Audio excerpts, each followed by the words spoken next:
And we are live. How's everyone doing tonight? I'm Jesse Bergman. I'm here tonight with a very special guest. And of course, as always, Neil is with Oh, us. yeah, But I, yeah, okay. I see how it is. We're off to a good start here. right, it's a perfect launch to this stream. So, Neil Neil. We've got a special guest. Do you want to introduce him, or would you like me to? I just wish that my name was before his in the title since I've been here for 7 weeks, but I guess not. So Not this go time. ahead. Yeah. So that's what happens with special guests. So we have national champion from 2017, Dustin Rogers, on with us tonight. Hi, everybody. Hey, Dustin, thanks so much for joining us on stream tonight. We are super excited to have you here, and I'm super excited to get to play some Battle for Solaria with you. Something not sure we've really done. Actually, so you came to Kansas City, it was about a year ago. And I remember it was after Nationals, and you had brought a bunch of what are now the Alpha cards to kind of show off.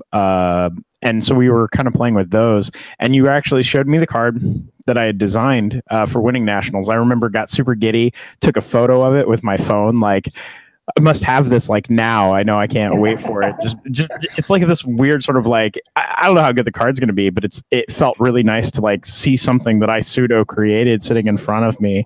And then we sat down for like I don't know 3 or 4 matches and played up a few rounds right there, and just kind of like I don't even remember what the deck was. I just remember that you had the synth deck that allowed you were just drawing cards like crazy, and I was just like, no way I could keep up with that during that match. So, but I think that was the only time that we played. Although the only time I've played Neil, coincidentally, both times were at Nationals. So yeah. So this is I do remember that now that you say that. I had forgotten about that night until you just said something about it. So I remember that you handed me Logan's cards, and you said you can't touch Cynthian because Logan's built all Cynthian decks, but you can build a Jotun list. So I remember building a Jotun list with Johnny's and Crazy Joe's. I do remember doing that. And then I do remember pulling out the cards because I like to be a cool kid, and show all the cool cards that we get to play with before anybody gets to see them. So yeah, we just like to rub it in your face that we have all these new cards to play, and I think that's exactly right. I think that's the benefit of creating the game. It allows you to sort of experience the game in a way that no one else does, because I'm sure you guys have run through iterations and iterations and iterations of these cards. But then when you finally like hit that solvent point, that balance point with the game, that you get to finally unveil it, and then you get to share your giddiness with other people who, like, hopefully they're like me, who get to enjoy your excitedness and my excitedness, and we all get to kind of like mingle in our shared nerddom. That's got to be exciting for you guys. I know it is for me. It most definitely is. Go ahead now. I know Jesse loves to give you guys a little spoilers in the Slack channel, and I find it very amusing, like how excited he does get about it. It is fun to play with the test cards. I mean, sometimes the test cards, like when we first started, way out of whack, and it's just like miserable. But you're absolutely right. Like the transition from the game being this like cerebral concept to like a physical test item like the Alpha program, or even the next step to like a physical retail product, each one of those steps is wonderful and emotional and very cool. Like I remember going over to Jesse's house when we had the first artwork for Mutant Savage, and he was over the moon. Like, I mean, that art piece is amazing, but just like Jesse's reaction to it was very awesome. Well, that's my favorite time, is when we start getting the art in. I know when I see the spoilers, and I am privy to a few more than the average user seems to be, just because I'm on the podcast and I'm hosting it, and so you guys are kind of throwing me little tidbits to make sure that I don't wander too far off course, and I do appreciate that.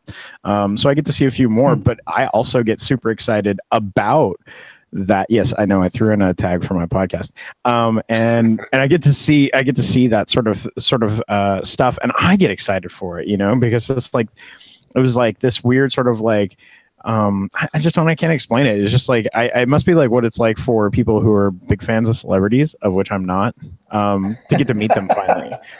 I'm just inured to it, in terms of like meeting celebrities. I'm like, I see them every day, whatever. And then I get to like, but then I'm like, oh, but this new card's coming out, and I finally get to touch and feel and play with it. Like every alpha release, I'm just like, okay, how do I get to play with these? Like, oh, it's so exciting.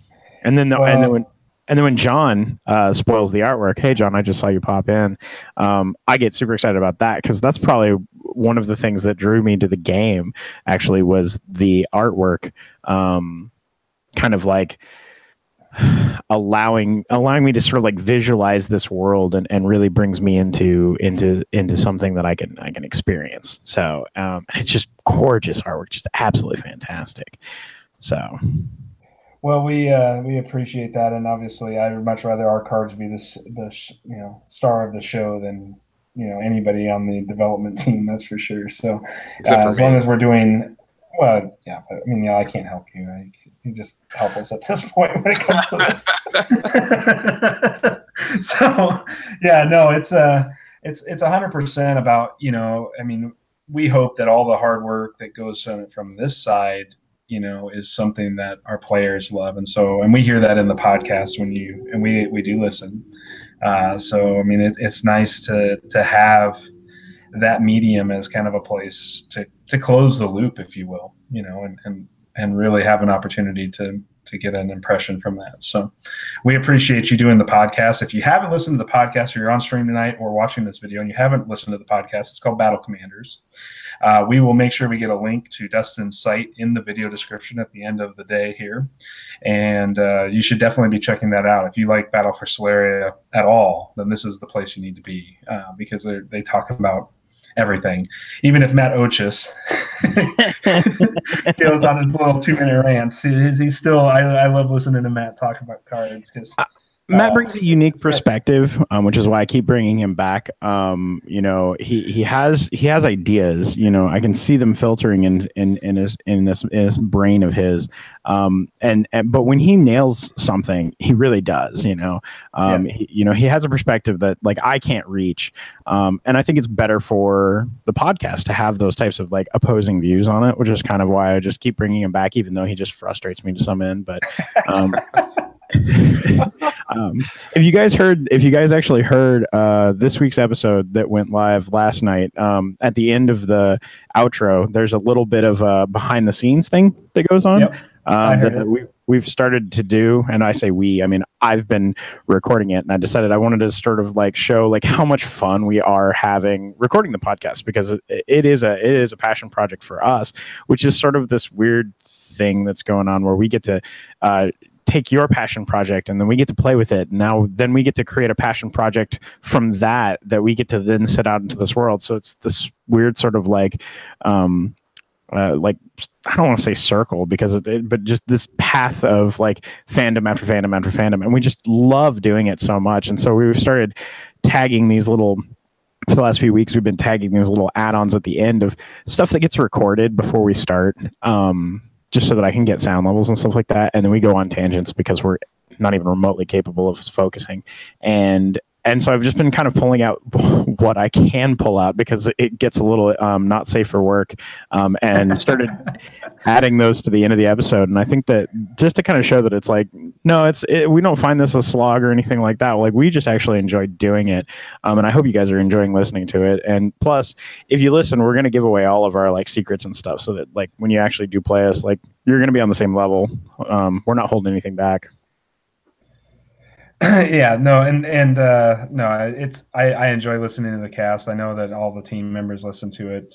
John and I both discuss it pretty much. I mean, when it comes out, I almost fire it up as quickly as I can. Just depends on what's going on at that time. But I really do appreciate it. And for those of you that are watching the stream or watching the video, the reason we haven't started playing yet is Microsoft, in its infinite wisdom, decided Dustin's computer needed a whole set of updates right before we were going live here. So we are waiting patiently for Microsoft to update Dustin's computer, and then we will take off with games. So the stream might run a little long.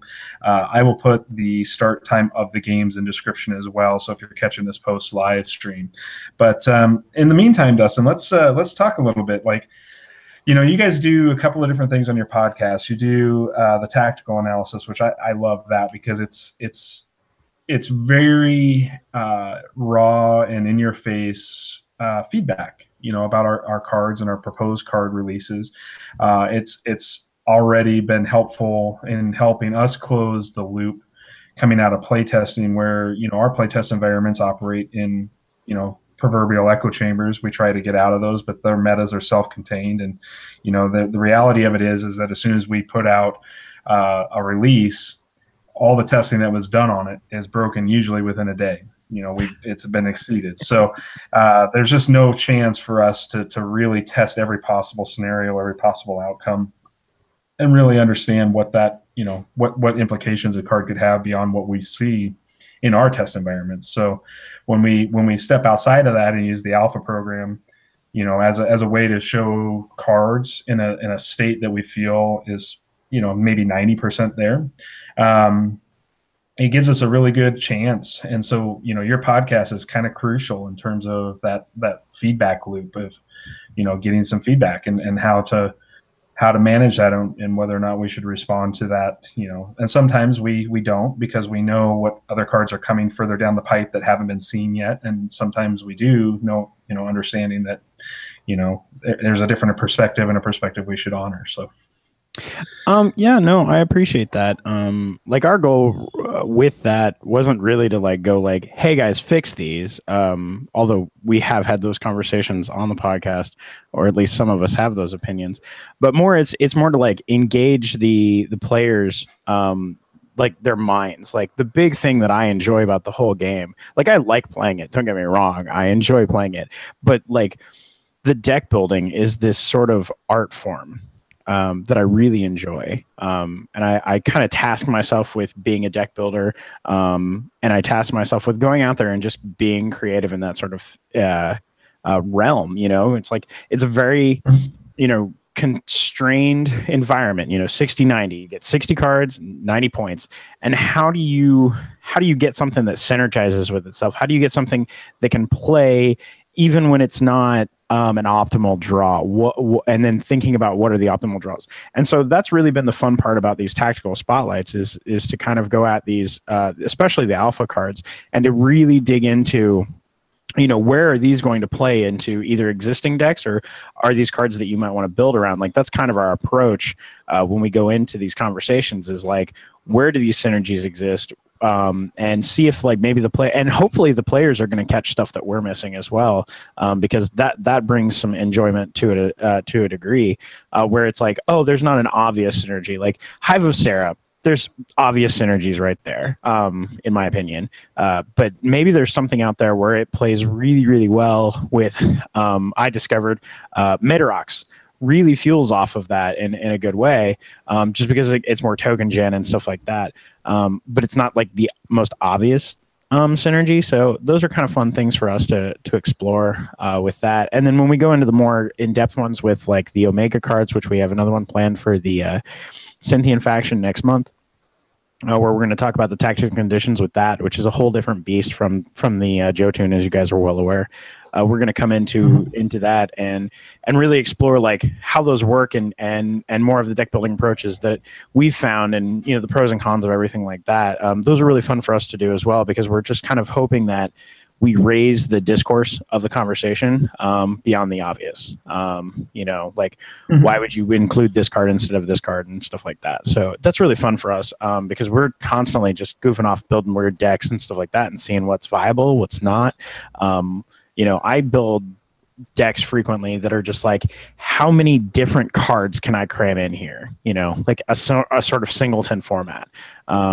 And just see what pops up in games. You know what I mean? It's not going to be a viable strategy to win with, but you're going to find something fun. And then you take that and you go, oh, this is a kernel. This is the starting point. And then you go back to my spreadsheet, and you just start whipping through cards, and then you go, oh yeah, this is really working. This is really fun. And then you get excited, and then you start running against other strategies, and you go, oh yeah, it's got a weakness there, and okay, let me fix this card. And I'm doing that once a week with each iteration of a deck, just because it's fun. So yeah, no, I think that's the best part about about the 6090 system is just how much it opens up deck building, which was something that we were shocked about when we first implemented into testing, because we didn't start there. But when we finally did implement it, it was like, holy cow, this is a whole nother ball game when you do that. So I'm glad that that carries through, and our players are experiencing that too. So we're still waiting for your update, but let's talk a little bit about something that's coming up this Saturday. So there is a super secret Sularia Invitational coming. Neil, well, now it's not a secret anymore. It's not a secret anymore. Well, yeah, of course. But do you want to talk a little bit about that format and what players can expect? I mean, I think most people have put 2 and 2 together that are involved in the Invitational and know what's coming. But you know, I think I figured it out after the first week. Well, we tried to keep it secret.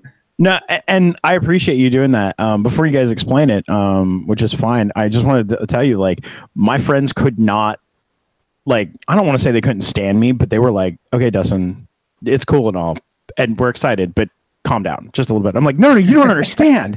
This is going to happen. They're like, well, yeah, it makes sense. And I'm like drawing. I almost pulled out like a murder board map and was like, okay, so here's what they did, and here's what they said, and here's the information I have. Okay, and then I know this is happening, and here's the timeline of everything, and this is the only thing that makes sense. And they were just like, yeah, no, you're right, Dustin. Absolutely, we agree. And then I was like, but now we need to practice, you know. So, and then I love the idea of you with like the total conspiracy theorist, like push pins and yarn on a sticky board, and it's like pictures of me and Jesse, and I had Jesse's name circled on the top, you know, but with a question mark in his face, because you know that just seems like the right thing to do. And then Neil was down. No offense to Neil, but it was just kind of like one of those like little arrow pointers, like, where does he fit in? I don't understand, kind of thing. No, it was just one of those really enjoyable sort of mysteries. It was fun for me. But go ahead, you guys talk about it. Yeah, we started out with the idea that it was going to be this like secret thing and surprise you guys on the day that it was there. But in the last couple of weeks, we've been so excited about it too, that like, obviously we have like opened the packs on stream. We did like the pseudo draft on stream. You know, we've been talking about our new art packs product coming out here soon, like crazy. Like it's all just kind of like this perfect storm of, if you're paying any attention at all, you know what it is. And so next Saturday, the 23rd. Yeah, week from this Saturday. Not next Saturday, this Saturday. 23rd. It's 5 days from now. Yeah. Yep. The 23rd. Not Dustin's counting. We'll be having the first ever random pack booster draft of Battle for Sularia, and we'll have tons of coverage of it in the coming months. And we've invited Dustin and some, yes, you and some of your friends from Kansas City and some of the local players here. And we're very excited. It'll be a 4 booster draft format, and we're gonna record a bunch of the matches and record a bunch of the player profiles and player reactions, and just have a fun day. Yep. So what I mean, just like Neil said, this is going to be an opportunity to showcase real players, high-level competitive Sularia players drafting the game for the first time. And so I think that there's a lot of opportunity here. There's some really good players that, one player in particular was unable to make nationals due to a work circumstance, and I think he could be a real contender in nationals. Certainly would make a top 8. He's won multiple Sularia tournaments in smaller formats. So, he's going to be joining us. We will go through each of the players over on this YouTube channel in the future, and you have an opportunity to meet some of the players of Sularia and see what they're into, and so we'll get into all of that as well. But like Neil said, it's going to be awesome. Like we're really going to have a good time with this, and we will not be live casting it, just so everybody's aware. I think it's just going to be a little too chaotic to try to live cast it. We just don't have the production team or the budget to compensate and actually broadcast live yet. So we're going to get our feet wet. Bringing all of my toys to Nebraska, so oh, yeah. I've got some stuff to help with that. You know, as long as my computer works. Yeah, I think it's more just a situation of you know, when you have a certain kind of thing that you want to capture and the certain kind of essence that you want to capture, and you've got, you know, 2-3 cameras to work with tops, like it makes it a lot harder than if you've got, you know, 10 cameras and, you know, overhead lighting rigs and all kinds of stuff going on. It just makes it really difficult for us to be able to really do it the way we want. We just, hey, if somebody wants to figure out how we can become the next WotC, then, you know, we can do those sorts of things, but we're not there yet. So, I mean, one of the other things is we want to be able to put some nice like post-production on it too. And I very badly want to do commentary. Because I think like when Jesse and I are playing games and we're talking about stuff, like it's kind of like commentary, but really like actual gameplay commentary is very different of that when you have a booth and people like watching the game play out that are unbiased. And it's... Wait, you guys aren't biased? No. Like, I mean, I've watched the streams. And you guys seem to kind of keep a pretty good unbiasedness about like the others' deck builds and stuff like that while you're doing it. So, but maybe it's just because you can disassociate yourselves from it. Well, no, it's like I want to win. Sorry, I can only tell Jesse how terrible he is so many times. We run out of YouTube content, so. That's true. That's true. I mean, that's the comedy part of the whole cast. I mean, if I'm not terrible, somebody's got to be the terrible guy, right? Like it's just part of how it works. No, I mean, so, definitely when we're playing on stream, we try very hard to both like explain the plays and make the best plays possible, even if it like is helping your opponent. Because, you know, Jesse and I play. I don't know how many games. How many games we play on Sunday, Jesse? Like 15? It's 15 to 20 minimum every week. Something. I don't know. It's always a multiple of 3, but we just, you know, we play a bunch of games every Sunday. We play a bunch of games on stream every week. We play other games during the week sometimes. Like we have no need to be hyper competitive and just like play real silent and like real tournament grindery, but and for YouTube, we want the stream to be accessible, and we want, you know, if somebody new comes in, we want to be able to them to see like, oh, well, it makes sense. Like, this is why this happened. This is why they did this. And I hope we do a good job of that on stream when we're playing, but I find that just way easier from the commentary booth rather than the hot seat. For sure. Oh, that's fair. And unfortunately, we just don't have the space for like a commentary booth separated and far enough away for us to make that commentating in real time. And so that poses quite a problem for, you know, being able to do that while players are actually playing and keep the games fair for each player. So because we still want to maintain that spirit of competition.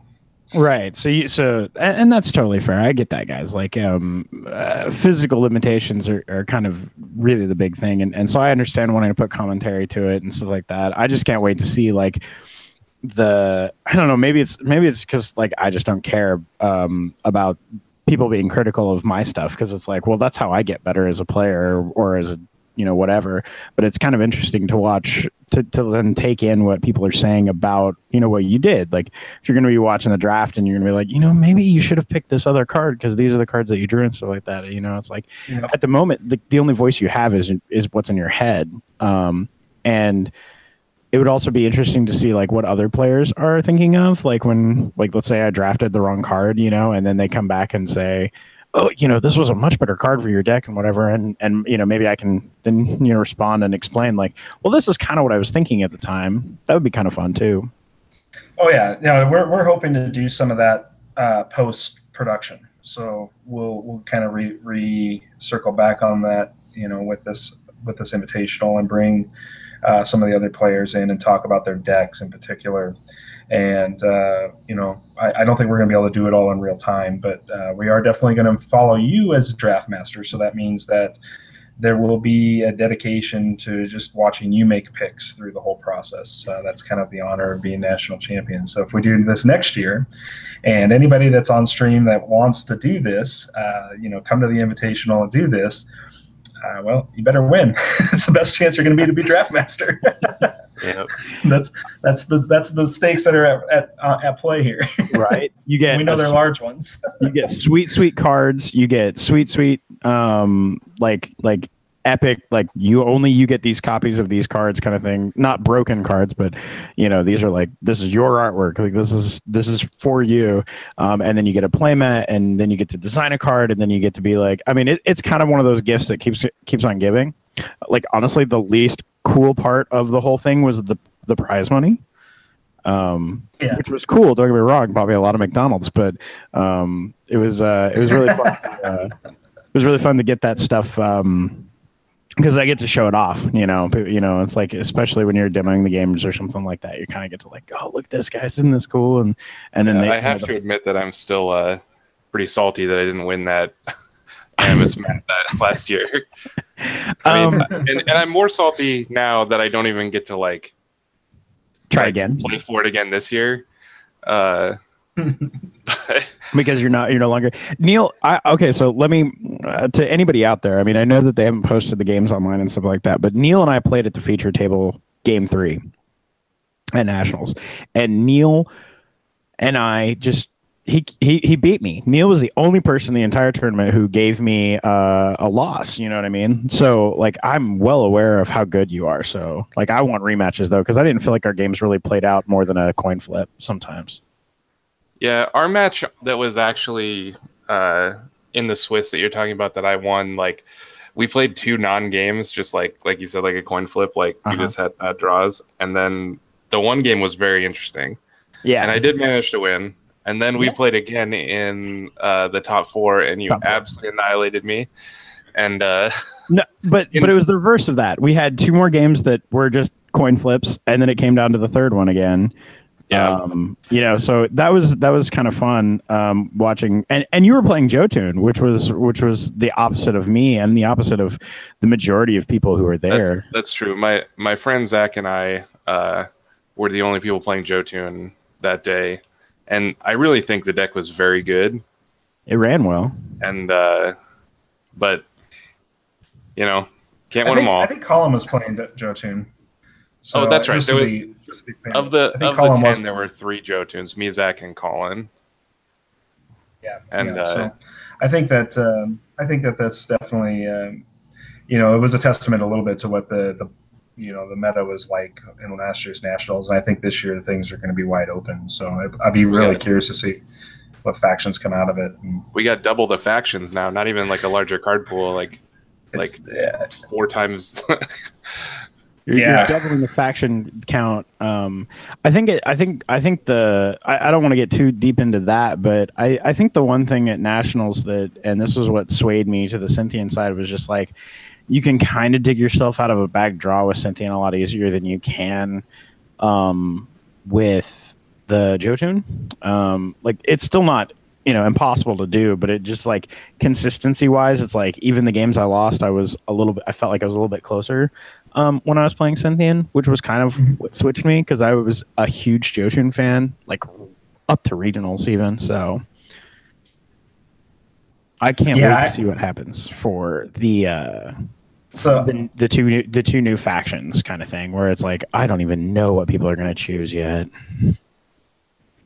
Yeah, I think it's this year in particular will be wide open in that respect, just because nobody will have seen. I mean, it will be the first true true tournament with all 4 factions in play, and they just won't have had an opportunity to do much else, in that respect. So, sorry, I'm trying to find my list that I built. There it is. Just trying to find it. So what we're going to do, Neil, is, since Dustin's computer is still fighting itself, I think we're going to play with Dustin's deck and the deck that I designed for tonight's event as well, and then we'll kind of, if Dustin gets in, great. Otherwise, Dustin, you can kind of commentate on the deck build and what you're wanting to do there. And then when things work better, we'll bring you in and we'll actually play. So yeah, I do want to point out that this deck build was put together a few months ago, or a little while ago, as sort of like the antithetical, to me, obvious Excel strategy. And then as new alpha cards came out, like I had it in the back of my head, like what could I put into it? And then the one that I think made it the most viable and consistent was I think the only alpha card that's in there right now, which was the Fortune Teller.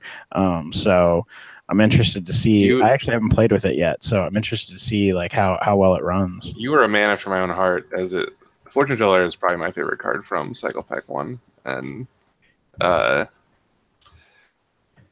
it is it's a hell of a card. Yeah, oh yeah. It's to me, so it was pretty obvious that it lended itself to a lot of strategies, but it really, really. I'm interested to see what it does with this. So,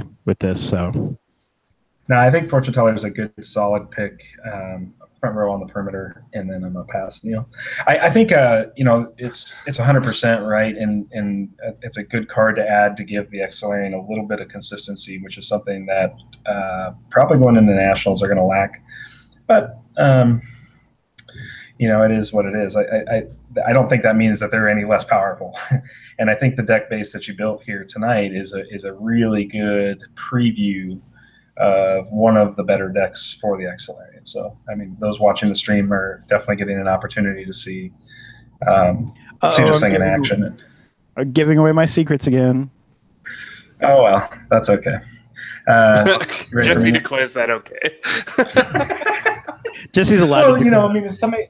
I gave it to him. Yeah, because if somebody sees it, like, at the end of the day, I'm not that concerned with that, because at the end of the day, like, I believe deep down in in my guts that there's answers to it. So I never feel like there's ever a situation where like one deck is going to dominate. I'm gonna drop a Novum out there, then I'll pass the turn. Yep, you got a great draw, and I got an awkward one. Yeah, I'm mulligan actually, but I thought you did. Sorry, I did mulligan. I probably shouldn't have. I was like on the bubble, and I'm done. Go ahead. Okay. I was on the bubble and keeping that hand, but like now that Fortune Teller is here, I can tell everybody I just like mulligan for Fortune Teller a lot. And, so Neil, I didn't catch the mulligan. Can I ask you? Did you feel like I mean, I'm looking at this and I'm just like that should go faster. Right. I mean, the last hand had 2 retro and a Sularia Depot. I'm sorry, Jesse. You gonna do anything to Hero's Moon? No. Okay. Hero's Moon on Novum. I didn't mean to interrupt you. I just didn't want you to miss that. I had double retrofitted and a Solarium Depot, so like my Solarium production was okay. It wasn't wonderful. I did have 1 juicer, but like in a deck that has Fortune Tellers in it, I just want to play Turn on Fortune Teller. I just like it's so good. And I guess I'll hit you for 2 because you got no defenses up. So getting annihilated. Yeah. It's okay. When I lose, I can blame Dustin. It's all Dustin's deck's fault. I would blame me too. Absolutely. So, go ahead. Well, I mean, wait, it's hard when. Okay. Hang on. Yeah. That might change my decisions. Okay. Discard. Go ahead. All right. Yeah, I mean, anytime you can play Novum on time and then turn around and drop Centropolis on turn 3, you're probably in a really happy place overall. Right. So we're gonna play 4, and with 4, and just FYI, this is a shout out to Matt a little bit here because Matt was talking about this deck on podcast a little while back, so I decided to bring it out and show it. So 2 for that and 1 for that. So I still have 1 influence left. So can I ask, is this the deck that Matt refers to as the mathematically sound, 100% perfect, no art whatsoever, gross kick my butt deck? Pretty much, yes. It has been modified a little bit for the alpha program, but and I haven't tested those cards in this deck to see how they actually behave. But yeah, so 2, 4, 6, 7, 8, and another 3 is 11. Versus the 0 on the other side of the board. We'll play Assault Synthoid and Spartan Terminator. And swing 4, 8. Okay. Yeah. It's just a very aggressive deck. Everything is relatively small. Oh my god, I'm so dead. Costs, you know. And it just technically, actually, Neil, I'm sorry, I forgot it. Centropolis is 9, so you have one more there. Oh, okay. I'm not rubbing it in. I'm just saying, like, I forgot about the Centropolis giving this. I actually did. Go ahead. I think I forgot to charge my secret stash last turn too. That's fine. You can charge your secret stash. Well, good. I'm gonna. Okay. You do that. So not that it makes any difference in this game at all. Well, I mean, it would allow you to have a blocker. Just saying. Looking at the math there, what you drop. Yeah. Okay, so we're gonna drop another prototype. 2, 4, 6. I think I would have rather played this. 10. That's 10. That's 10 absolutely fair. that would 13. That would I'm just flabbergasted by this shenanigans. That is. What is this? An Erratus? Yep. Okay. That's gross. Erratus is a hell of a card. No, I mean it's gross. Like I'm looking at the board state of his versus yours, and I'm like, that's a faster deck than that. I know it is. I designed it that way. Did I actually die? I think so. Because this is 9. 7 and 2 is 9, and another 7 is 16, and another 6 is 22. Oh, that's it. Yeah, I actually died. So even if I had played the juicer, I'd be dead. No, well, the juicer would have kept you in for one more round. The math. You would have had one life left. Absorb 3, absorb 6. 22 does 12 to me. Mm-hmm. No. And then I system scramble you for 3. Oh, okay. Well, I'm dead. Yep. I had double satellite in the row. I'm not sure that's even very meaningful. No, but it does help. I'm assuming you want that initiative token now, though. I do. I would like that very much. Maybe I won't. I hope you put on a little better show this time. Aggressively this time. I will have you know that my aunts are rooting for me today. They both commented on my Facebook post as Team Jesse, so you're probably in trouble. That's just because Team Neil wasn't supposed to be available. Yeah, it was. If they had known I was playing, they would have played against you. Probably. I'm sorry, Neil, but hey, I look at that hand. That's a lot better. Right, this hand's great. This hand's still out on the battlefield there, bud. What? Did you put that down already? This is my face down for turn 1. I'm crushing you. All right, face down. Okay. I got fortune teller this time. We can't win. Yeah, you probably will win this one because my hand's a little slow this time. So. Go ahead. My hand is not last turn. Go ahead. So here's the trick for anyone paying attention is you activate fortune teller and you flip your secret stash on the end of their combatant fighting step sometime because you need your end of turn step to actually charge the secret stash. So I'm going to draw 1. Get yourself a Solarium on that stash count over there. Yeah. Yeah, so I'll explain that because I saw that synergy as well, especially for this deck. Was like I put Secret Stash in there just to give me a little bit more mileage for Solarium wise, just to kind of speed that deck up so that it was being very consistent turn 2, turn 3, and then the fact that I can then get some cards in the discard pile consistently using Fortune Teller, dig deeper into my deck. I think it just works. Mm-hmm. It sure does. Because before fortune teller is going to be a turn into a turn 2 juicer or worker. One of the two. Your feeling is correct. The old way to put a turn 1 counter on your stash like that before fortune teller was by booby trapping your opponent from your hand. Right. Because it's the only one threshold tactic they had at that time.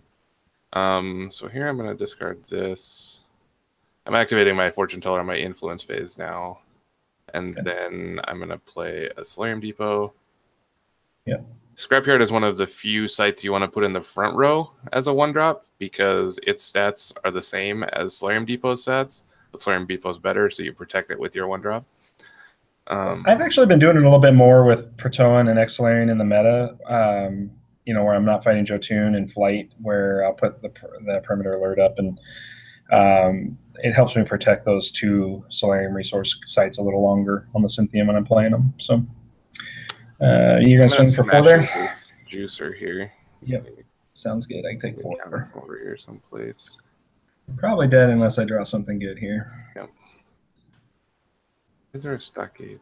Okay. Well, that's good. That's not good enough for this particular board state. Things are not going to go well here. Yep.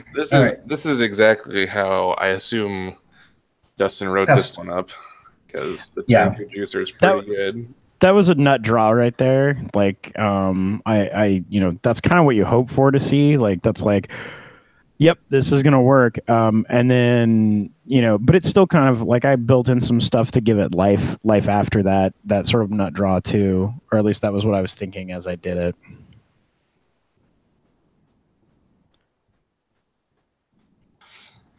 Well, it looks pretty good here, I'll tell you that much. It's a fast deck if it can be fast. Like that was kind of its design. And get you for 5. I don't feel like if we're gonna start already poking holes in the deck, I don't think it's gonna hang in there for the really long games. If there's a faction that can kind of, or a design that can kind of put up a wall and protect itself until it can get into its late game, in game, I don't think this is going to work as well, which is something I have in mind for when I tweak it, to make it better. But yeah, I played a list very similar to this at the first ever alpha tournament we had back in when was Great Plains, Jesse? December or no. January, I think. No, was it January or February? Yeah, it was early in the year because the alpha program was essentially only Good, Bad, and Savage and Reign of Terror. So right. Didn't you guys also have the first CP1 pack out? I'm sorry, the first escalation pack out? Yeah, we did. Yeah, so it had to be February then, because we did have pack 1 out. So it had to have been February. I played a deck very similar to this, and I ran into exactly what you said, where sometimes you come out of blocks like this, but then other times it just doesn't have the reach to kind of get the rest of the way there. Yep. I'm trying to decide, is it worth putting in the new combo with the power broker and getting Tacky in there and get him fueled for the big hits later on. Or is there enough gas here to do this sort of thing? And I think what you just dropped is the gas for keeping it going. Yeah, Zed is a hell of a thing. I have to use my secret stash to do all that stuff. So I'm just going to attack with this Anarchist, Jesse. I don't have an extra Solarium. So 7, so I take 4.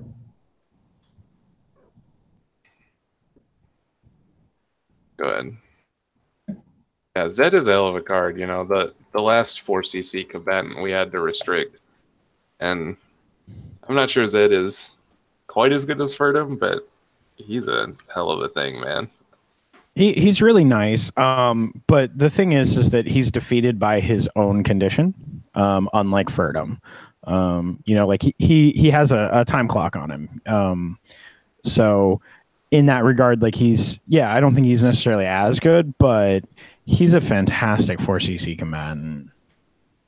Right. Yeah, you're absolutely right. He doesn't through his own activations, he doesn't survive, but if you just played a card that killed 3 combatants, you'd probably feel pretty good about it. So, and he's going to chew through everything.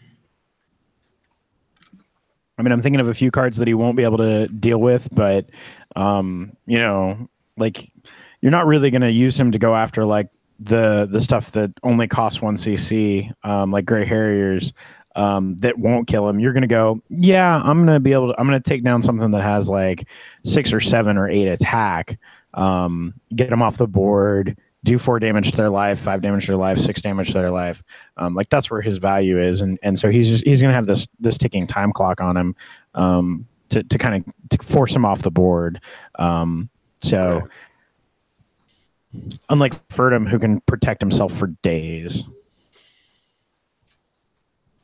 All right, so I'm going to play this Solomon over here. And I'm just going to attack with the Zed this time because I think you're pretty close to being dead. So I'll attack with these guys. Okay. And I only have 1 Solarium left, so I'm going to use it to Anarchist your thing. Ooh. So Neil, can I ask you why you chose? Is that 1 extra damage off of him worth more to you than getting rid of his type 1 that would speed up his deck if you didn't finish him off here? I just don't think that like I care at all about the Novum at this point because I'm going to stockade that Warp Stalker once you try to block with it. And like I'm pretty sure there's not a site he can play. And I don't think that using the Zed is any better than like right now. One of the things that really gets me is it's a trap. Like yes, I have like multiple it's a traps, but yeah, it is 7, Jesse. 7. But if he has like it's a trap plus plus something 12. is like his only out, like the Zed kind of saves the user from that. That's true. And I just don't care about the Novum because what's he going to power out? There's no quick Scythian combatants. Yeah, there's no quick Scythian combatants, but I was just saying, like, you know, given the fact that, you know, he might be able to drop, I don't know his deck build, but, you know, he's a turn away from dropping cards that are going to start wiping you with, like, Satellite Network, because he's there, is just kind of my thought process. One more turn away. And then he's Solarium Gen, that kind of stuff. I mean, yeah, I don't think there's a wrong answer there. Right. I think your play is perfectly fine also. It just... I wasn't criticizing you at all. Mileage out of my Zed this way than if I try to bounty his guy.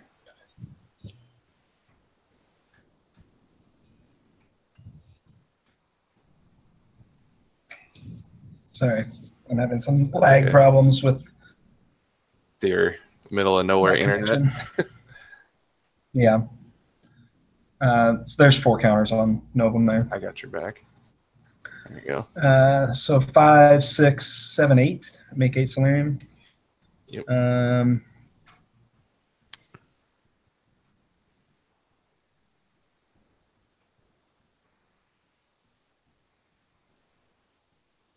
Okay.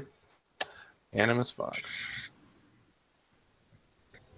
Animus Fox has some fun interactions with Solomon the Pariah. Yes. Not that we'll get to that juncture in this game, but... Now, Centropolis is a particularly pesky card for this deck. So we'll swing for 7. Yeah, so Neil, can I ask you a question? Yeah, go ahead. So what did you target with the Solomon? I didn't. I just played it last turn, so he's activated. Oh, okay. Past turn. On the he's just talking about like Solomon can booby trap you at -1. You're gonna do what now? I'm gonna booby trap you on the end of your turn, and hopefully that will win the game. That wins the game. Since I went first.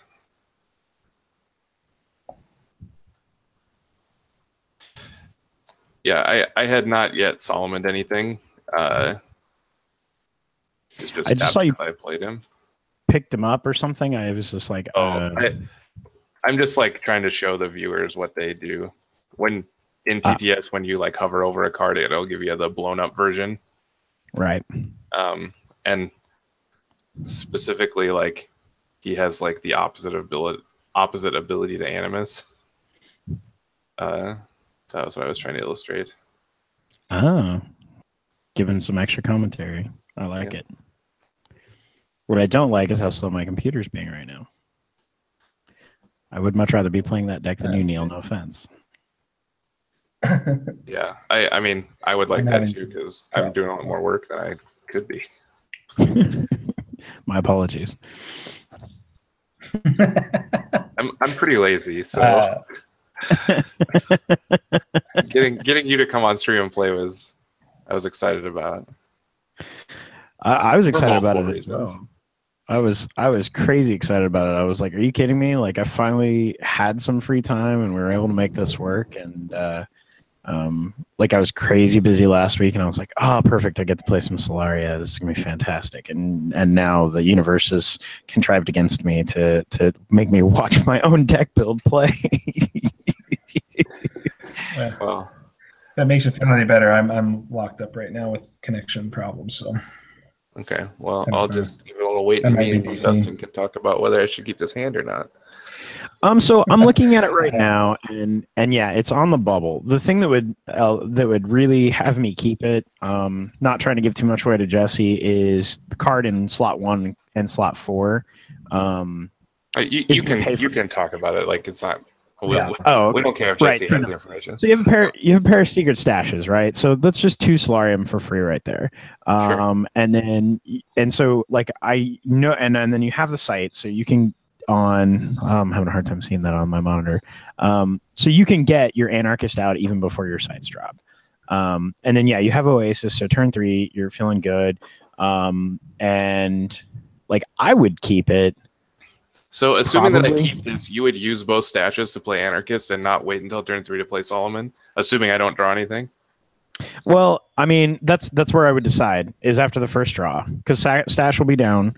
I'm not saying that I would commit to that. That was the other route I was going to go. Is what is my draw here? Do I get like a slime, a 1 or 2 cost site that would allow me to kind of jump in and go for Solemn Fasper, or I feel like having that Anarchist down is just a really good site denial kind of thing that you'll be able to feel for a while. So Solomon is great, but he's a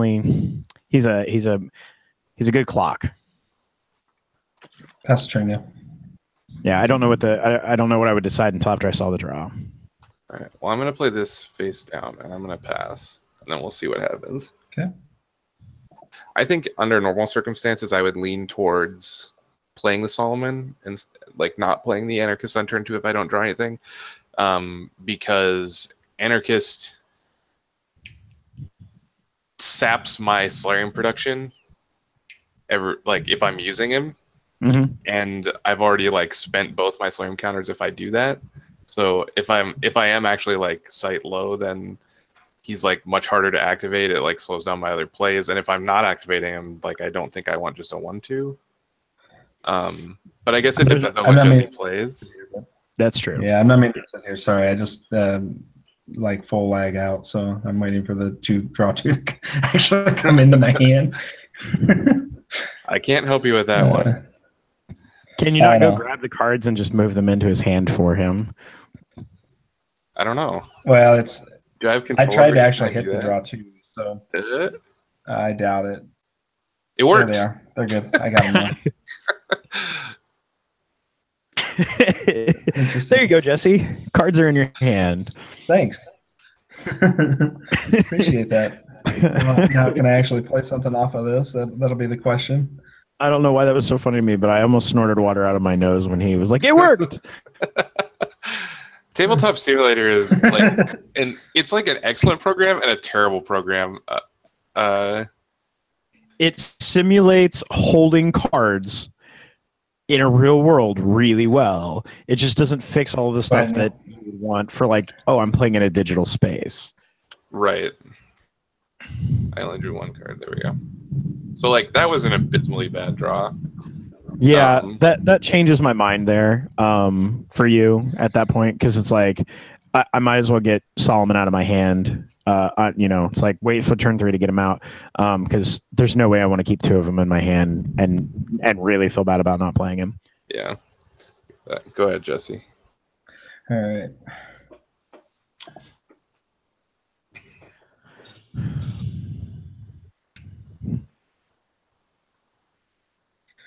Well, because of good old Novum, guess what I get to play on turn 3? Joke's on you. I don't have any things to tap.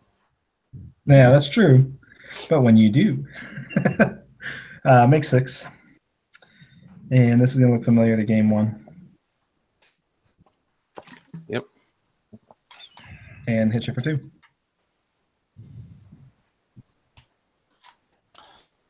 All right, let's see what we got here. Right on time, Slam Depot. So because I drew Solarium Depot, I think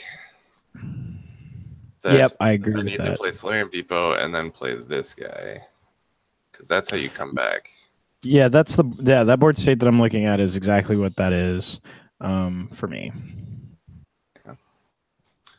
We'll spend our 4. We're going to get our Solarium Depot killed and then have nothing, but hopefully this will get us back in this game. It's not terrible because I see the retrofit there. Go ahead. And Let's go ahead and exhaust him. Yeah, we're in trouble with Centropolis, but I don't think the Solomon does us anything better. Maybe I should have played Spirit Warrior. Yeah, I have a harder time interacting with Spirit Warrior, that's for sure. You might have to put cards in my hand again. I'm full. Centropolis him. We are in trouble.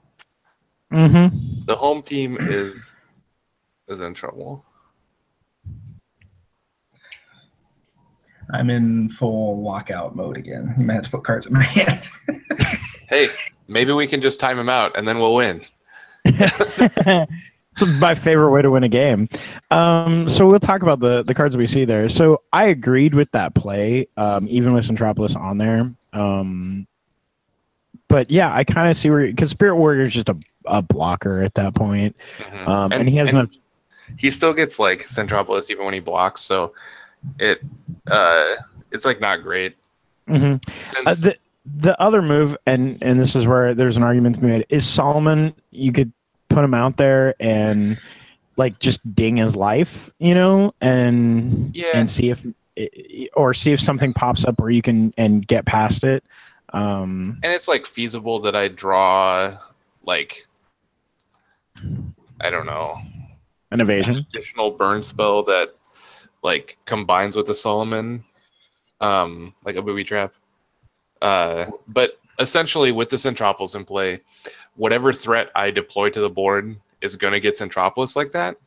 Mm-hmm. And the only way we're going to beat the Centropolis is by overloading it, which is hard to do, but not impossible. So we might as well just play the best threat, because we just, if we're going to assemble threats to overload the Centropolis, we just want the best ones we can play. Yep. And so starting with Zed is fine, I think. Yep. We're not in a position to like save up Solarium here either, so we just need to like spend our resources. Yeah. And seeing the retrofit there, that means that you'll be able to drop the Anarchist worst case scenario. And I got the card problem again. I no cards in hand. Yeah, it thinks I drew, but it didn't. There they are. Hold on. I'll put that last one back on top now. They finally showed up. Apparently me like touching them just draws them for you. Well, yeah, because I go to straight like 999, so like I can't. Yeah, I noticed that. You're on the 1,000 ping, and then like I moved over there and touched your stuff, and it went down to like 250. 2, 4, 6, 7. I make 8 Solarium this turn. Go Assault Synthoid and Errata Synthoid.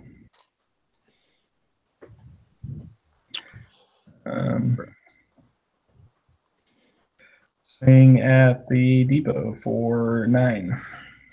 I will take 7. Pass turn.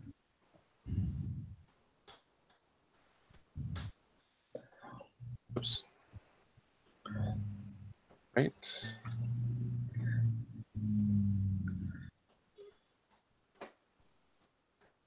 The Erratus is really good here. Just because if a juicer comes down next turn, like I'm in a good place where like I can just kind of stack up to it and kill it. Erratus. Potentially. So I have to squint every time I look. So yeah, that was not a great draw. No, this has not been a good game. I don't even know if I play that. No, I would do the Oasis in the front row and the Scrapyard in the back. And here's my thinking. Yeah, because he's only going to get through one of them. So that means if you survive another turn, that's another static Solarium that you have over the 4-cost retrofit. So my other play was just play the Oasis. With the only way that like that's worse than what you said, or that's better than what you said, is like if he has a feedback or something, and it's only worse than what you said. Wait, I have it backwards. I don't know, but we'll go to 5 influence, so I can play the retrofitted and the Scrapyard together next turn. And the only way that that's bad is if I draw another Scrapyard and can't do that. My only thinking here is that if you play Oasis and Scrapyard, you can put an Anarchist out on the board, right? And that's just another card out on the board that he has to Centropolis. Yeah, I think that's the deal breaker, like that makes this better. But, go ahead, Zed. Are you sure?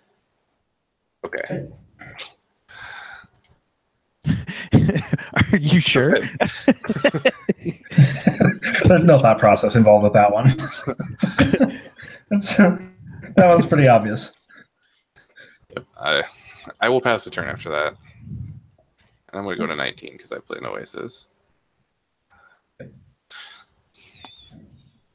Sometimes, Neil, it's just better. I should have put him in the other way, though. Scrapyard in front, Oasis in the back. Yeah, why is that? Because the Erratus will attack the Oasis and take 1, and then he can form my Scrapyard. If I'd done it the other way and had no attack power on the Scrapyard, it wouldn't kill the Erratus. 4, 6, 7, 8 Solarium, no minus because of Novum. Yeah, the very rare usage of the second clause on Novum. I don't know what you're talking about. That clause has been beneficial to me in a few, well, at least 2 or 3 of my deck builds, just because he's all like Assault Synthoid is an amazing card. It is very good, and that combo works really well. And yeah, Warp Stalker with the new Alpha cards. Yep. Nothing like getting a 4-1 Alpha Strike out of the, or a 7-1 Alpha Strike out of the deal because of Animus 2 for 2 Solarium. It's just pretty bonkers. But so let's talk meta for a second while you're playing. Do you guys think that you're going to start seeing Novum show up more often because these games are taking a little bit longer with these new factions? Just because you can't build a fast deck that will compete with everything, and so you kind of need to build something that's can live a little bit longer. And he really shines in being able to bring in those late game cards quickly. Yeah, I think there is. I mean, I think Novum was always good even in Battle Begins, but I think he was overlooked for like flashier cards like Slam Tactical Assault Beam. But like this deck before, when it was Battle Begins, Blood, Profit, and Glory, the Stalker was, basically a combination of. I'm trying to think here. It was I had Projectus in the deck at that time, and then I had an extra Assault Synthoid in the deck back then, and then there was a few more tricks in the deck with Warp Stalker out, but I think Warp Stalker is just a heck of a card, and it's not a card like it can put you in a bad space early if you play it early.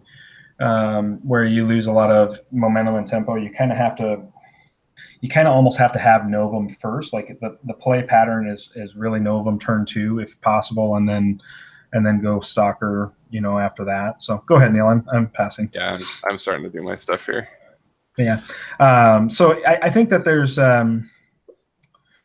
there's an idea there that I don't know. At the end of the day, I mean, the games do go a little longer. I mean, certainly most games kind of push into the 7 range. So I'll tell you a funny story about that. Novum specifically, since you bring it up. At the very end of our testing of Good, Bad, and Savage and Reign of Terror. Yep. So not with the alpha cards. we added a toughness. We added a defense value to Tunnel Rat. It used to be a Mhm. 1/4. Yep. We did that specifically because of like this dumb deck I built with Novums that just like essentially locked out every Exilarian deck with 2 satellites. Yep.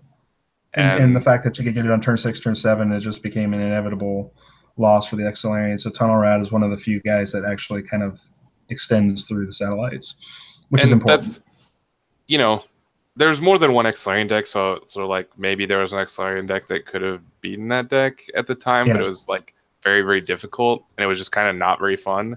So specifically at that time, like I was playing a lot of Novums, and just essentially to like put that kind of pressure on all the decks and see what happened when they ran into double satellite.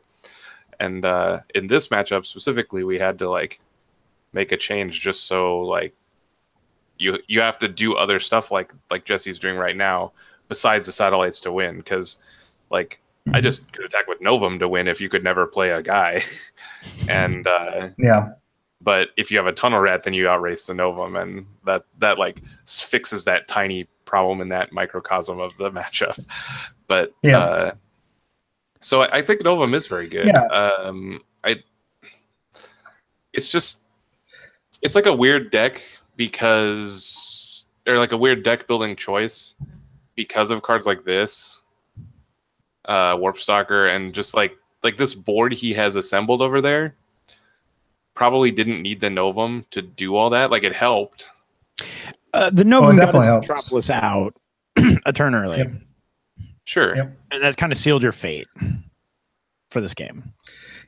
Yeah, the real advantage that I pick up off of the extra Solarium, like the neg there, is the fact that I made 8 and I was able to play Animus and Neratus on the same turn. So there is value to Novum essentially giving you 1 point of Solarium back when you play maintenance combatants like Assault Synthoid and Warp Stalker. So I think if those cards are going to exist in your deck building choices, Novum is a perfect pairing. And the reality is a lot of the support cards around it are fairly inexpensive. So you know, Hydra Reaver is not expensive. This deck does not play Hecaton. You're not going to see Hecaton in this list. You know, the average Solarium cost of this deck is 3.17. That's the average Solarium cost of this deck. So that's a good number to be at. You know, I don't. It's when with Cynthian in particular. I mean, like you just have to have a Novum on the board and 1 site or a Master Mining, and you can at least play 1 combatant a turn, and that's what it wants to do. So. I mean, you know, Matt was not wrong on the formula side of it. Yeah, I kind of assume so. Well, I've joined the game, guys. I noticed that. Yeah. Just in time. Right. Yeah, it was the perfect timing for me on that. Yeah, it was just going to go really south in a hurry. I think. So. I don't think that this was like a very good showing of this deck, because I've played lists like this a lot, and like they are powerful. Like you just have like game 2 was kind of the nut. It was the like I think we saw both ends of the game where it was not like the middle. We just saw like the bads and the goods.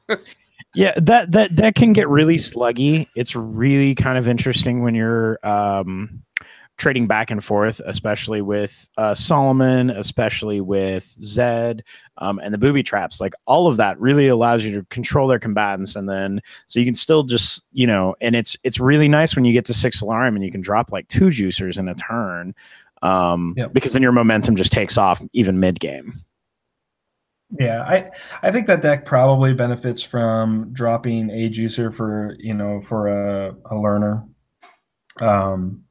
You know, just to have that extra attack swing, because what the Exilarian lack is they don't have the big number output of the Jotun, and in some ways even the big number output of the Protoan. So when you go to the aggro side of the Exilarian faction and looking at the Juicer and the Spirit Warrior and you know, Solomon as a support card, and, you know, maybe even try to go Headhunter to Savages, whatever you want to try to do there. But the end result is that they don't have any way to scale the combatants up. Like Juicer is the rare combatant that gets stronger. Tacky does the same thing as well, but without some extra power, it definitely underperforms compared to Juicer. But I think that there's between Verker and Juicer, which are mathematically exactly the same, for Force Solarium, they work out exactly the same. Juicer gives you a little bit of early tempo, and that a lot of sites just kind of get, ran over by him with his quick ability. But Verker gives you that same option just a turn later, so he's slightly slower than Juicer. And well, he actually gives it 2 turns later, because he doesn't have quick. But Juicer is less stats than Verker, right? So when you attack with Verker for the first time on the turn after he comes into play, if you were able to actually attack with Juicer on the turn it comes in and actually get a counter and be effective, then they actually match 100% on their stats. So there's no fundamental difference between those two combatants. They are one and the same. One is in faction, and that's why it's a little faster than the other.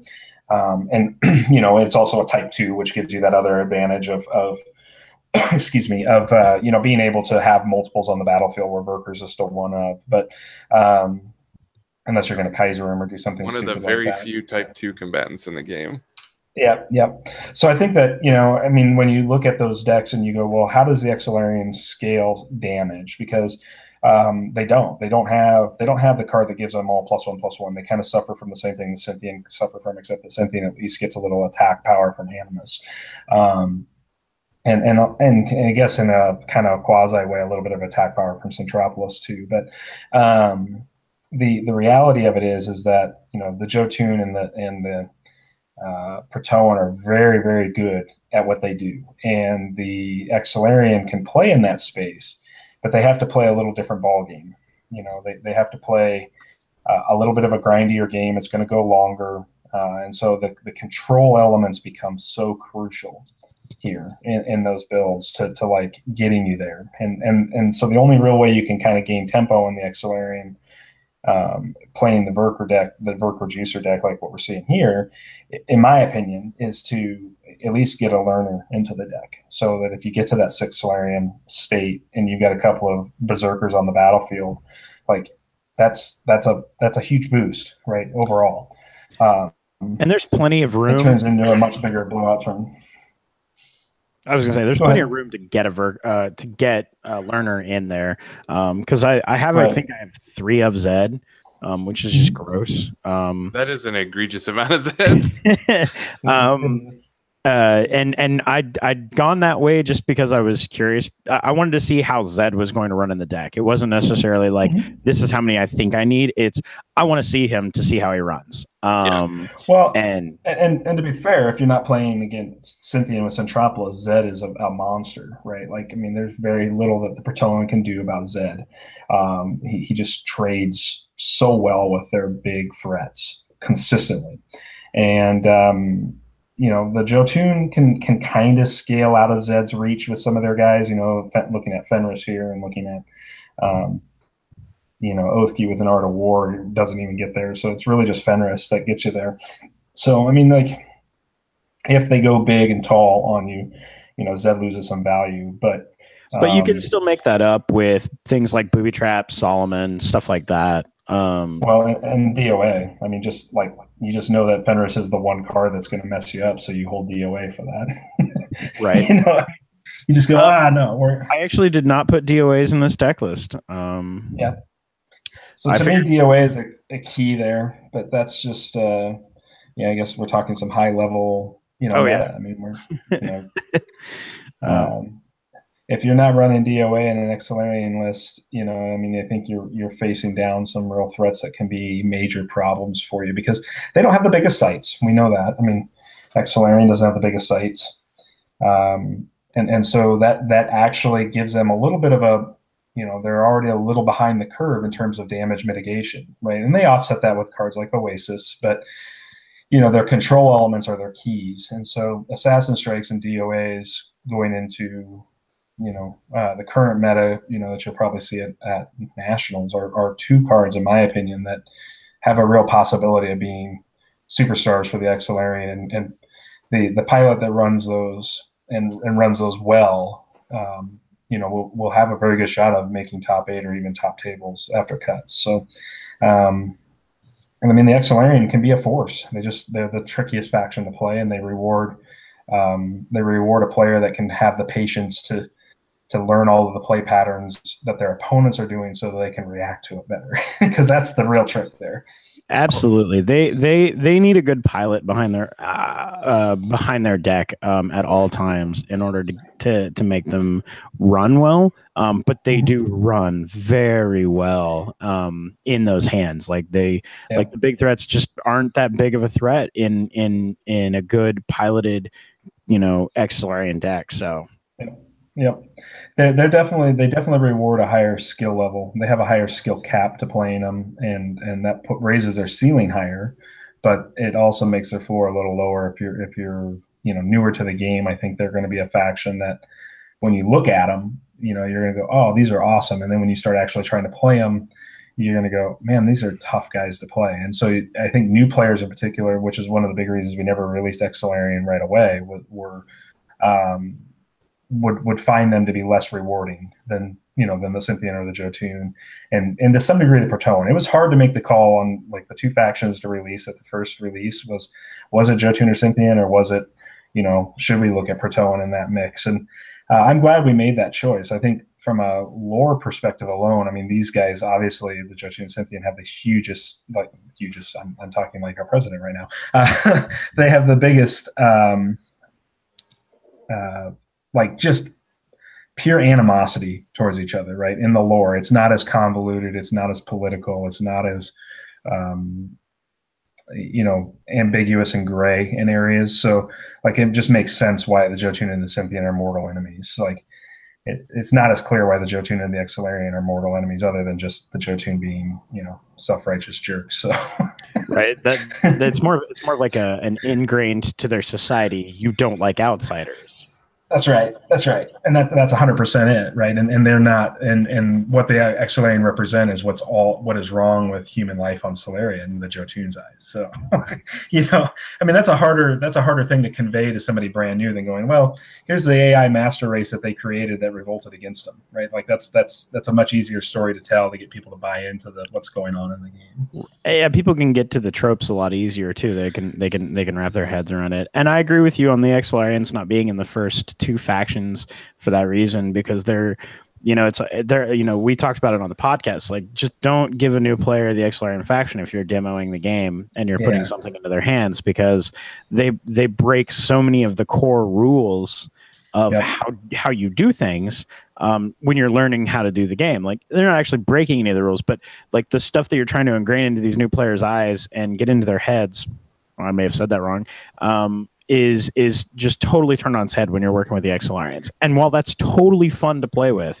it is not something you want to give to a brand new player who's like trying to learn the game and trying to figure out the rhythm of what's going on and understand that this is something that they can learn, because it's really not that difficult. Right. Yeah, I think that's fair. I think that,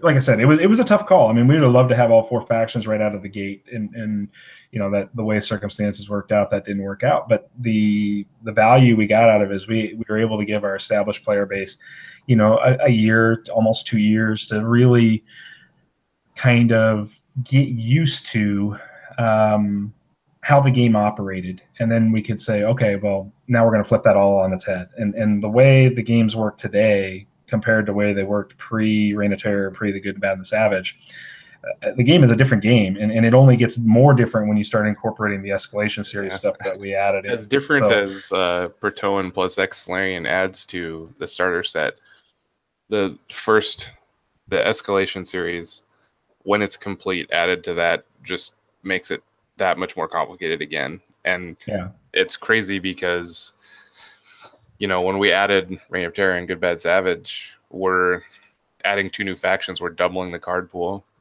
When we're adding the escalation series, we're adding 10 cards each faction. Yeah, 33%. 33% increase in the card pool, but it's a 33% increase to each faction compared to adding Reign of Terror. Right. We literally double the card pool with Reign of Terror and Good, Bad, and the Savage. So, I mean, I think that's. I just think it's really an exciting place to be. So I'm really excited to see how Omega shakes out at Nationals this year. I'm really excited then to see how the Omega progresses next year when we start looking at these pack releases. And we know that like one of the downsides of pack releases on a monthly basis like we're doing is that the meta at times is going to be imbalanced towards one faction. There's just no way you can really release the cards in such a way that they all are going to be perfectly balanced for a given month. But it's at least it's only 4 weeks that happens. And then the next pack comes out and it changes the meta again. And then, so by the time we get to Nationals next year, I really don't know, honestly, who's going to come out on top. There are some very powerful cards in all 4 factions. And that's what you want. Yeah, they're going to do some amazing things. That's exactly what you want. No, I'm really excited to see those cards. Although, can I clarify? Are there mercenary cards coming out in these escalation packs as well? Yes. So mercenary cards will come out in escalation series. You've seen 2 of them. That's Crazy Joe and Disruption. There will be 2 additional cards that will be added to the mercenary pool. I'll tell you this, you're going to see them very soon. Yeah. So I guess the question is, those 2 escalation cards that we have, Crazy Joe and Disruption, are those going to be Omega legal come Nationals this year? Yes. Good. They will be allowed in the Nationals this year. That's going to change the meta a lot right there on their own. So that's great. We feel we think they're very fair cards that offer a lot of opportunity and a lot of necessary effects to help control the existing meta going into this year. So that was one of the big reasons that we incorporated them the way we did.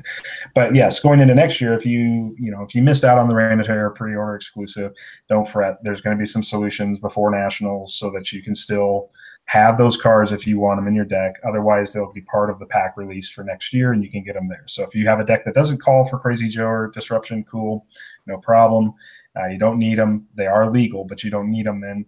And then when you go into next year and you start buying packs, you'll fill them in at that point. So we're giving players, I think, a pretty dynamic way to buy the game the way they feel most comfortable doing so. And what we always find is everybody wants more mercenary cards. So I don't think it's ever going to hurt to have extra copies of Crazy Joe or Disruption. So that was kind of the absolutely not. I'm now at the point where I'm sitting here going like, I need another 8 copies of Evasion, and because I hate tearing apart my decks, and I own 12 copies of the core set mercenary cards at this point because I have 2 core sets and whatever all of the and then I bought one more additional core set merc pack, and it's not enough. I definitely feel your pain there. Like I must have 24 or 28 like evasions and It's a Traps now. I just keep bugging Jesse. I'm like, hey Jesse, I need a mercenary pack. Their utility is evident, and they fit in so many deck builds to make them viable. And you're constantly tweaking those numbers, and they're just totally worth it to put. I find myself, and I switch back and forth between phases, but there'll be times where I'm like, I'm running 16 copies of Evasion in my 4 decks for each one for each faction, and then I'll turn around and I'll be like, I've got 3, just to see what happens. But yeah, I always want more. And the mercenary cards that came with Blood, Profit, and Glory, it's like I kind of need a few more copies of Kaiser at this point right now, which I'll be getting. So we're gonna solve that. We're gonna solve that problem too going forward. We're gonna ultimately open up a playset store, if you will, just for mercenary cards. And so you'll be able to just buy the mercenary cards you want in multiples instead of having to fit them into multiple packs. And so that'll help. I mean, I think that'll help because it'll go, oh, okay, well, I only want 16 evasions, right? Like that at the end of the day, maybe that's the only card you decide 100% I want that. So, we haven't really formally announced that. So I guess we're kind of spoiling something here tonight for those of you that stuck through this whole podcast or through this whole stream. But a little long tonight. Yeah, but also the end result is I was going to say, also, you're going to be able to get extra copies of these through your booster packs that'll be coming out this year. 100%. So, you'll be able to get your hands on additional evasions and additional, not so much It's a Traps, just because they're a rare. Is that correct? Yes, They they are are rare. rare. Yeah. They're going to be a little bit harder to get a hold of. But I think you're probably running less of those. So, but that's a different story for a different time. But you'll be able to get a hold of those through that really easily too. So you'll be able to fill that hand up pretty quickly through You'll those. definitely be able to get evasions out of those packs. It's a common. Yeah. So I think at the end of the day, what we're saying to our players and new players alike is that ultimately, outside of getting the core factions in the retail releases, you have a variety of ways to approach getting the cards you specifically want and in the quantities you specifically want. So, that really does open it up. And the idea behind this is that, we want our players to be able to play the game and buy the game the way they want to play and buy the game, not the way we say you're supposed to. And I think that's totally different than what anybody else in the industry is doing right now. Which I think is fantastic. As a player and not a creator, I love the fact that you guys are addressing some of the issues that we saw in our local area, which is things like being able to build our decks and not have to swap out cards and stuff like that, and to allow us to really figure out how we want to play the game. So that's really nice, and giving us so many more avenues to get Sularia into our weekly game night kind of things. Yeah, no, that's what we really hope it accomplishes. So, well, Dustin, I like I said, we've kind of run a little long tonight. I do appreciate you coming on, spending time with us. Sorry we didn't get to play. I guess we'll have to redo this again. We'll do another episode in the future. And now that you have TTS up and running and we're able to join in, you can build your own deck from whatever cards you want out of the sideboard over here. They're on the side of the table, and you don't have to actually tell me the deck coming in. But I was just, like I said, I wanted to do the tribute Cynthian deck with alpha cards because Matt talks about it on the podcast, and I thought, well, what a better time than to let you guys see what that does. And it ran really well. Other than one game, yeah. But I mean, it has its missed games, of course. Like any deck, there's no perfect deck. But I do feel like it's a deck that you have to know how to play against it, because if you don't, you just end up with 4 really big robots on the battlefield that are just going to smash your face. So that's very good. That's very good. All right. Anything you want to tell the folks, Dustin, before we sign off tonight? Absolutely. Hopefully you guys are listening to the podcast. If you're not, please join in. We have lots of different episodes for all types of listeners, for the casual, where you can just kind of get some more behind the scenes type stuff, or some of the community stories that we are creating here in Kansas City. Or if you're one of those players who wants to get a little bit more into the meaty of the game, we definitely get into the more heavy tactic laden sort of stuff that we're bringing to you at all times. So please come in and listen to the podcast. And if you're listening to the podcast and there's something you want us to talk about in regards to the game, send us a message. We do take user requests. The episode that went up live this week was a user request, so or listener request. So we want to hear the feedback. We want to hear from you. We have lots of ideas. We're going to be going for a long time, but feedback from you guys will really help us channel into what you want to hear. Yeah, and as always, guys, we have the same stuff. Hit us up on Facebook in the community. Hit Dustin and his group on Facebook. Are you guys on Facebook for the podcast? You can get us through the community as well. We all listen there. We have been toying with some stuff about that will be. I don't want to spoil right now on this episode at this juncture, but that will be coming in the near future. Okay, that's great. So get on the community for Dustin and his crew on Facebook. Get on the community for us. If you want to see anything on the stream, we'd be happy to do it. If you want to play with us on the stream, please let us know. We're on Twitter. We want to cover more players. So I want to see more players, if you're asking that. Not that I get tired of your guys' commentary, but I know that there's some amazing Sularia players out there that approach it with a little bit of a different approach than you guys, because you're creators, you're content creators. And so I would really like to see their processes and how they interact with the game, and to get their commentary on what they see going on. Yep, I agree. So, well, Dustin, again, thanks so much for taking time out of your busy schedule. I know, you've got lots of stuff going on, so we appreciate, your effort to come on here tonight with us, and we get to see you this weekend. I'm super excited to see you. So I'm going to pick up some Dragon's Milk for you, just so you guys have some to podcast with this weekend. Oh yes, we're going to be so. Yeah, we're super excited. You can't understand it. And by we, I mean me. And by me, I mean my group. But yeah, we're ready. We're so ready. All right. Well, everyone, thanks for tuning in. Sorry. Yeah, for sure. So, and again, thanks everyone for tuning in. If you're catching this stream, I keep calling it a podcast. I've got podcasts in my head. If you're catching this stream post live, please be sure to give us a little thumbs up. Let us know we're doing a good job. And then also, if you want to comment on the video, feel free to comment in the YouTube section. I will put today's deck list in the description. Post stream, I have to edit the video once it posts, and then I'll be able to put those out there for you guys to be able to, download and build decks off of if you want to try these decks out for yourself at home with a buddy, whatever it may be. And then, if you have any other questions, please let us know. Of course, subscribe to the channel, hit the little bell notification icon to let you know when we're going live or post new video content. And we will see everyone next week. Thank you. Have a good week, guys. Bye.